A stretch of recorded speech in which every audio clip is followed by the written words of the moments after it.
सियासत की नई जंग शुरू हो गई है। क्या आतंकवाद के लिए भी कोई नरमी हो सकती है?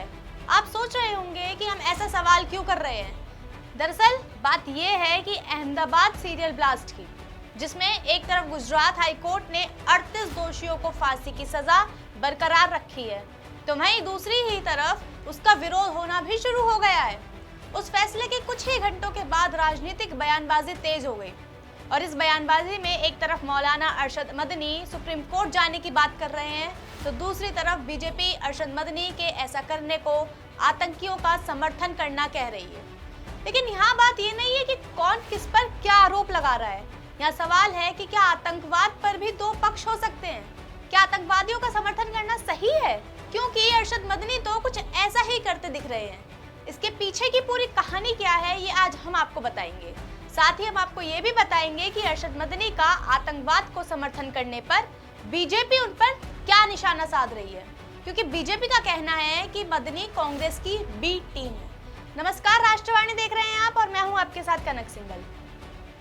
हम अक्सर सुनते हैं कि आतंकवाद पर सबका एक ही सुर होना चाहिए और वो है आतंकवाद का विरोध, फिर चाहे वो सत्ता पक्ष हो, विपक्ष हो या फिर कोई और संगठन। लेकिन भारत की राजनीति में ऐसा नहीं है। यहाँ लोग सरकार का विरोध करने में इतना खो जाते हैं कि वो आतंकवाद का ही समर्थन करने लग जाते हैं, और यहाँ भी कुछ ऐसा ही है। कहानी शुरू होती है 26 जुलाई 2008 से, जब अहमदाबाद में 70 मिनट में 21 सिलसिलेवार बम धमाके हुए और उस धमाके में 56 लोगों की मृत्यु हुई और 200 से ज्यादा लोग घायल हुए। इन धमाकों के लिए आतंकवादियों ने साइकिलों और टिफिन बॉक्स में बम प्लांट किए थे और शहर के सबसे ज्यादा भीड़ भाड़ वाली जगहों, बसों और सिविल हॉस्पिटल्स को निशाना बनाया गया। जब आगे की कार्रवाई हुई, इस आतंकी साजिश को अंजाम इंडियन मुजाहिदीन ने दिया था। जब मामला कोर्ट पहुंचा तो फरवरी 2022 में अहमदाबाद की एक विशेष अदालत ने इस मामले को rarest of the rarest category में रखते हुए 49 लोगों को दोषी करार दिया, जिसमें कोर्ट ने 38 दोषियों को फांसी और 11 दोषियों को आजीवन कारावास की सजा सुनाई थी। पर इसके बाद दोषियों ने हाई कोर्ट में अपील की और जब ये मामला निचली अदालत से निकलकर हाई कोर्ट तक पहुंचा तो अहमदाबाद हाई कोर्ट ने सभी दोषियों की अपील को खारिज कर दिया और 49 में से 38 दोषियों को फांसी की सजा और 11 दोषियों को आजीवन कारावास की सजा को सही ठहराया। और सिर्फ कोर्ट ने दोषियों को सजा ही नहीं सुनाई, साथ ही कोर्ट ने सरकार को निर्देश दिया कि वह मारे गए 56 लोगों के परिजनों को 10-10 लाख रुपए, गंभीर रूप से घायल लोगों को 5 लाख रुपए और अन्य घायलों को 1-1 लाख रुपए का मुआवजा 30 मार्च 2027 तक दे। लेकिन कहानी सिर्फ यहीं खत्म नहीं होती। कोर्ट का यह फैसला आने के बाद जमीयत उलेमा हिंद के अध्यक्ष मौलाना अरशद मदनी ने इसका विरोध किया। मदनी ने हाई कोर्ट के फैसले को बेहद अप्रत्याशित और निराशाजनक बताया था और कहा कि उनके संगठन की पहली प्राथमिकता सुप्रीम कोर्ट में जाकर इन दोषियों की फांसी की सजा पर रोक लगवाना है और इसकी जानकारी खुद उन्होंने अपने सोशल मीडिया एक्स पर पोस्ट कर दी। और अब अरशद के इस पोस्ट के बाद बीजेपी ने अरशद मदनी पर हमला बोला है। बीजेपी का कहना है कि अरशद मदनी मजहबी आधार पर दोषी आतंकियों का समर्थन कर रहे हैं।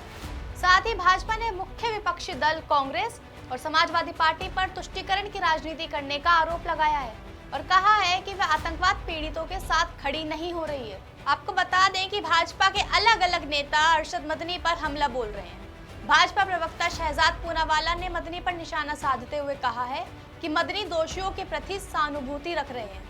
उन्होंने अरशद मदनी को कांग्रेस की कठपुतली बोलते हुए ये भी कहा कि अरशद मदनी अपराधियों के लिए रो रहे हैं। वे वोट बैंक की राजनीति को देश से ऊपर रख रहे हैं। उन्हें पीड़ितों की परवाह नहीं है, उन्हें केवल आतंकियों की परवाह है, और वो भी सिर्फ इसलिए क्योंकि वो उनके धर्म के। शहजाद ने और क्या तमाम बातें कही, वो भी सुनिए। जो कांग्रेस की ही बी टीम है वो कहते हैं बहुत बुरा है, ये अनफॉर्चुनेट है। मतलब उनका दिल उन लोगों के लिए नहीं धड़कता जिनकी जान गई, उनके लिए धड़कता है जो ये आतंकी है उनके लिए, केवल मजहब के नाम पर। और कांग्रेस भी अफजल के लिए, याकूब के लिए, आतंकियों के लिए, नक्सलियों के लिए रोती है। तो कांग्रेस और उनके इकोसिस्टम का हाथ हमेशा इस्लामिक जिहादियों के साथ। ये हिंदू टेरर बोलते हैं बिना कन्विक्शन के, पर जब इस्लामिक जिहाद होता है तो व्हाइट वॉशिंग और लीपापोती करते हैं। और शहजाद पूनावाला ने सिर्फ अरशद मदनी पर ही निशाना नहीं साधा। शहजाद पूनावाला ने कांग्रेस पर भी निशाना साधते हुए कहा कि कांग्रेस का आतंकियों की रक्षा करने का इतिहास बहुत पुराना है। आगे उन्होंने कहा कि कांग्रेस अफजल गुरु, याकूब मेमन के समर्थन में भी आई थी, भले ही उन्हें सुप्रीम कोर्ट द्वारा दोषी ठहराया गया था। और इतना ही नहीं, वो आगे कहते हैं कि कांग्रेस नक्सलियों को शहीद कहती है। कांग्रेस और इसका पारिस्थितिक तंत्र केवल वोट बैंक की राजनीति के लिए आतंकियों का समर्थन करने में व्यस्त है। ये शब्द खुद शहजाद पूनावाला के हैं। और सिर्फ शहजाद पूनावाला ही नहीं, भाजपा के एक और प्रवक्ता प्रदीप भंडारी ने भी अरशद मदनी को कांग्रेस की बी टीम बताया और कहा कि उनका बयान वोट बैंक की राजनीति को दर्शाता है। और क्या क्या उन्होंने कहा वो भी सुनिए। अरशद मदनी का बयान कांग्रेस और समाजवादी पार्टी की विचारधारा को स्पष्ट करता है, क्योंकि अरशद मदनी को बैक करने वाली कांग्रेस और समाजवादी पार्टी की लीडरशिप है। इससे स्पष्ट होता है कि तुष्टीकरण की राजनीति के लिए ये आतंकवादियों तक का समर्थन करते हैं। और सिर्फ इतना ही नहीं, प्रदीप भंडारी ने सपा पर भी निशाना साधते हुए कहा कि सपा सरकार के समय बम धमाके के दोषियों को बरी करने के लिए याचिका लगाई जाती थी और वो याचिका भी सरकार की ओर से ही लगाई जाती थी। इस पर उन्होंने और क्या क्या कहा सुनिए। याद करिए, जब अखिलेश यादव की सरकार थी तब इन्होंने अयोध्या और बनारस के ब्लास्ट एक्यूज तक के रिहाई के लिए उत्तर प्रदेश के इलाहाबाद हाईकोर्ट में पैरवी करी थी और सोनिया गांधी ने बटला हाउस के आतंकवादियों पर आंसू बहाए थे। आज ये स्पष्ट हो चुका है कि तुष्टीकरण के नाम पे कांग्रेस और समाजवादी पार्टी की बी टीम मदनी आज आतंकवादियों का समर्थन कर रही है। और यहाँ अब एक बात तो साफ हो चुकी है, वो ये कि गुजरात हाईकोर्ट के फैसले के बाद कानूनी लड़ाई के साथ साथ राजनीतिक जंग भी तेज हो गई है।